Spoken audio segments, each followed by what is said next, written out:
이 개념이 궁금했다. 제101회 율법 6.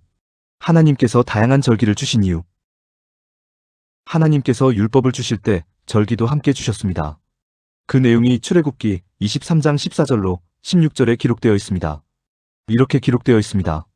너는 매년 3번 내게 절기를 지킬지니라. 너는 무교병의 절기를 지키라. 내가 내게 명령한 대로 아비벌에 정한 때에 이래 동안 무교병을 먹을지니 이는 그 달에 네가 애굽에서 나왔음이라. 빈손으로 내 앞에 나오지 말지니라. 맥추절을 지키라. 이는 네가 수고하여 밭에 뿌린 것의 첫 열매를 거둠이니라. 수장절을 지키라. 이는 네가 수고하여 이룬 것을 연말에 밭에서부터 거두어 저장함이니라. 이렇게 기록되어 있습니다.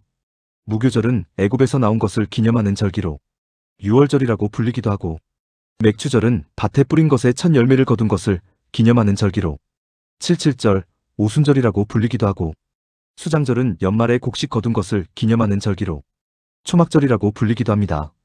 하나님께서 율법을 주실 때 함께 주신 무교절, 맥추절, 수장절을 보통 구약의 3대 절기라고도 하고 여호와의 절기라고도 합니다. 그런데 중요한 것은 이렇게 절기를 주셨다는 사실보다 3대 절기가 무교절, 맥추절, 수장절이라는 지식보다 또 각 절기를 어떻게 지내야 하는지 그 방식보다 하나님께서 절기를 왜 주셨느냐는 것입니다. 절기를 주신 이유, 그것을 이해하는 게 아주 중요합니다. 하나님께서 절기를 왜 주셨을까요? 그 이유는 아주 간단합니다. 이전 영상에서 하나님께서 제사 규례를 주신 이유에 대해 말씀드렸는데 그 이유와 동일한 이유입니다. 제사를 주신 이유가 무엇이었습니까? 그 이유는 사람을 살리기 위해서였습니다. 절기도 마찬가지입니다. 절기도 사람을 살리기 위해 하나님께서 주신 것입니다.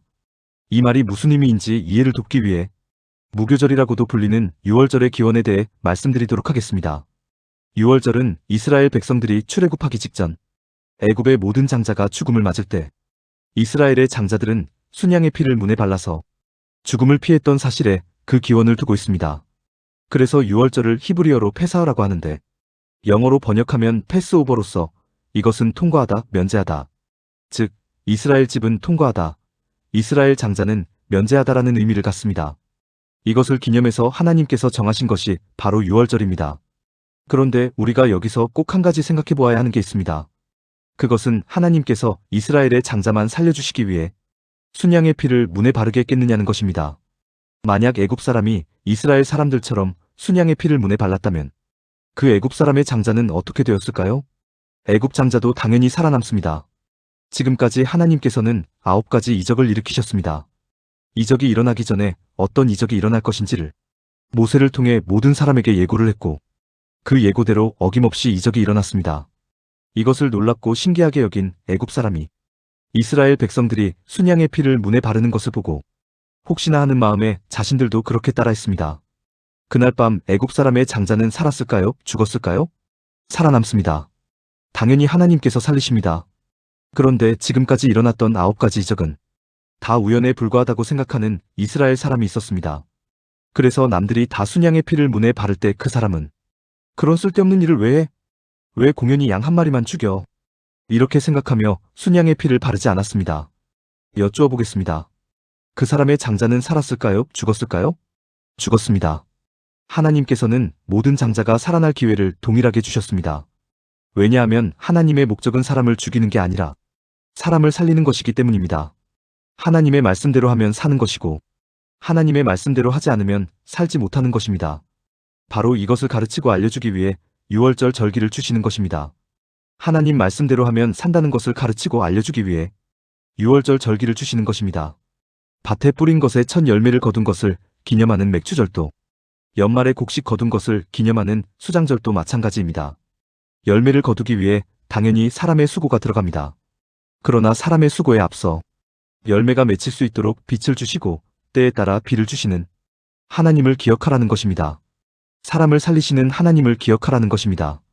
이것이 하나님께서 절기를 주신 이유입니다. 이것을 가장 실감할 수 있는 것이 유월절 절기를 지내는 방식입니다. 하나님은 유월절에 무교병과 쓴 나물과 고기를 불에 구워 먹으라고 하셨습니다. 왜 이렇게 말씀하셨을까요? 혹자들은 출애굽하는 날이 얼마나 급박하게 돌아갔는지 후손들에게 알려주기 위해 이렇게 하셨다고 설명하곤 합니다.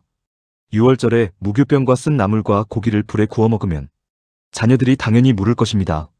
왜 6월절에는 평소와 다른 조리법으로 음식을 해서 먹느냐고 물을 것입니다. 그때 출애굽하던 날이 얼마나 긴박했는지. 빵을 구울 때 누룩 넣을 시간도 없었고, 나물을 무칠 시간도 없었고, 고기에 양념할 시간도 없었다는 것을 알려주기 위해 이렇게 한 것이라고 설명하곤 합니다. 그런데 과연 그럴까요?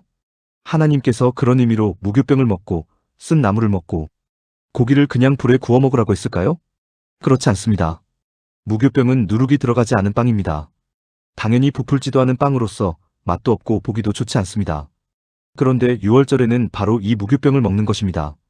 이 무교병을 먹으면서 사람들은 어떤 생각을 할까요? 역시 빵에는 누룩이 들어가야 해. 그래야 제대로 된 빵을 먹을 수 있는 거야. 그래야 제대로 살아갈 수 있는 거야. 이런 생각을 하게 됩니다. 하나님은 여기에서 한 발 더 나아가게 하는 것입니다. 6월절에 누룩 없는 무교병을 먹으면서 누룩의 중요성을 깨닫게 되듯이 사람에게 있어서 하나님이란 존재가 얼마나 중요한지를 깨닫도록 하는 것입니다. 하나님 없는 사람은 누룩 없는 빵과 똑같다는 것을 깨닫도록 하는 것입니다. 쓴 나물과 불에 구운 고기를 먹게 하는 것도 같은 원리입니다. 나물을 맛있게 먹으려면 마늘도 넣고 간장도 넣고 참기름도 넣어야 합니다. 그런 게 없으면 그냥 풀을 씹어 먹는 것이나 다름없습니다. 그런데 6월절에는 아무 양념도 쓰지 않은 쓴 나물을 그냥 먹으라는 것입니다. 이 쓴 나물을 먹으며 사람들은 양념의 중요성을 깨닫게 됩니다. 여기서 한 발 더 나아가 하나님 없는 사람은 양념 없는 쓴 나물과 같은 처지라는 것을 깨닫게 되는 것입니다. 또 하나님 없는 사람은 아무 양념도 하지 않은 채 그냥 불에 구운 고기와 다름없다는 것을 깨닫게 되는 것입니다. 즉 6월절에 무교병과 쓴 나물과 불에 구운 고기를 먹으라고 하나님께서 말씀하신 이유는 하나님을 기억하라는 것입니다. 하나님이 있어야 사람의 삶이 온전할 수 있다는 것을 기억하라는 것입니다. 하나님은 사람을 살리시는 하나님이라는 것을 기억하라는 것입니다. 그리고 이것이 하나님께서 사람에게 절기를 주신 근본 이유입니다. 하나님은 하나님 자신의 영광과 자신의 존귀를 구하시는 분이 아닙니다. 하나님은 하나님 자신의 유익과 자신의 이익을 구하시는 분이 아닙니다. 하나님은 이미 영광이 충만하신 분이고 이미 존귀가 충만하신 분입니다.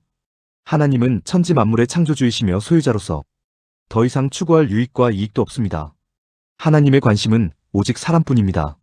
천지 창조의 궁극적 목적이었던 사람이 하나님을 떠나 죄인으로 살아가는 것을 안타까이 여기시고 어떻게 하면 사람을 창조 때의 사람으로 회복시킬지 노심초사하시는 분이십니다. 이런 하나님의 심정과 마음이 절기에도 그대로 담겨 있습니다.